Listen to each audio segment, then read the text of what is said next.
BBC has recently uploaded a documentary of named India's Daughter, which was based on Nirbhaya rape case. But our Indian government has banned it. Let's see what people say about it. जो सारा word देख रहा है तो India होनी चाहिए, देखने चाहिए लोगों को, बैन नहीं होनी चाहिए। सारे सबको देखने चाहिए एक बार ये, तो मेरे ख्याल से जो इससे बैन है हटना चाहिए। जो डॉक्यूमेंट्री बैन करनी चाहिए थी इंडिया में या नहीं?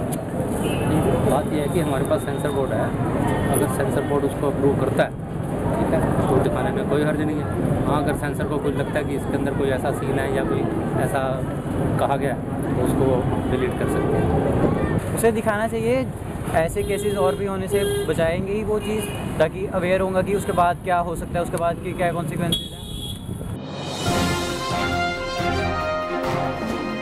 जिन्होंने वो बनाई है उसके अपने मतलब वो बनाते हुए अगर वो ऐसा है बच्चों पे गलत असर ना पड़े, उसका माइंड में मैसेज सही जाए तो वो दिखानी चाहिए। नहीं दिखाना चाहिए, जो हो रहा है हमारे वर्ल्ड में सबको पता लगना चाहिए क्या हो रहा है क्या नहीं हो रहा है, यानी उसको यानी फेस करना एक अच्छी बात होती है, यानी दिखानी चाहिए।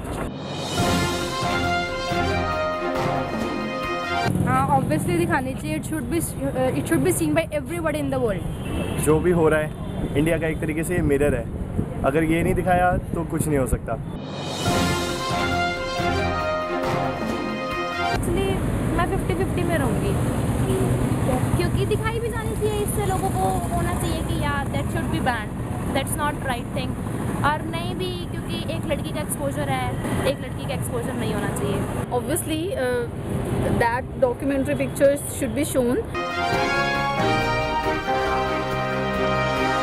It's up to you how you take that, and according to me it should be shown, because people should be aware of both the aspects, whether positive or negative. Yes. Okay. I am also agree with this. That must be shown in our country. That is the problem of our country, and it is shown in the other countries. So that should be shown. It's a big tragedy which occurred last year, and I think it should be shown to our country people so that they can be aware, so that they can raise their voice against this violence. It's up to you. If you want to watch, you watch. If you don't want to watch, then you sit at home, don't watch it.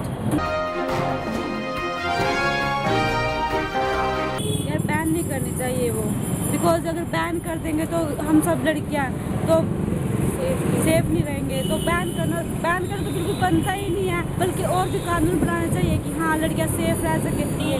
ये बहुत गलत कर रही है government. जब सारा world देख रहा है तो बैन नहीं होना चाहिए। इंडिया में क्यों बैन की है? क्योंकि ये सरकार की गलती है। सरकार अपनी गलतियों को छुपाने के लिए बैन कर रही है। बाहर से क्या होता है कि टूरिज़्म कम होता है, कोई आता नहीं है इंडिया को देखने। क्यों? क्योंकि कोई आते हैं फॉरेनर्स, उसके साथ भी मिसबिहेव होता है और बाद में दिक्कत इंडिया वालों को ही होती है। सारा हमारी कानून व्यवस्था पे सवाल उठता है। और अब कल ही की एक न्यूज़ आई है कि एक प्रोफेसर है जर्मनी की, उन्होंने क्या कर दिया, इंडियन स्टूडेंट्स को इंटर्नशिप देने से मना कर दिया है, मेल स्टूडेंट्स को। क्यों? क्योंकि सारे रेपिस्ट हैं। तो ये सरकार की गलती है, लेकिन ये दिखानी तो चाहिए, क्योंकि सरकार अपनी गलतियों को कब तक छुपाएगी। द रीज़न है कि जो रेपिस्ट है ना वो खुद ये बोल रहा है कि जो गलती है वो जो गलती थी वो लड़की की थी, लेकिन गलती एक्चुअली में लड़की की थी। वो कहता है कि लड़की अगर चुप रहती तो बच जाती है। पर इसमें किसी की गलती है, उसका तो राइट है, वो बोले कि बचाओ, उसका तो काम है ना। ये गलती किसकी है? ये गलती रेपिस्ट की है कि वो ऐसा काम कर ही क्यों रहा है।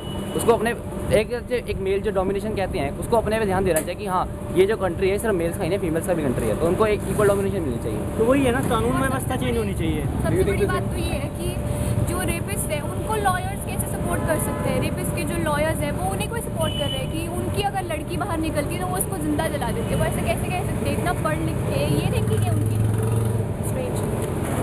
If you also want to see this documentary, share this video to make people voice your voice.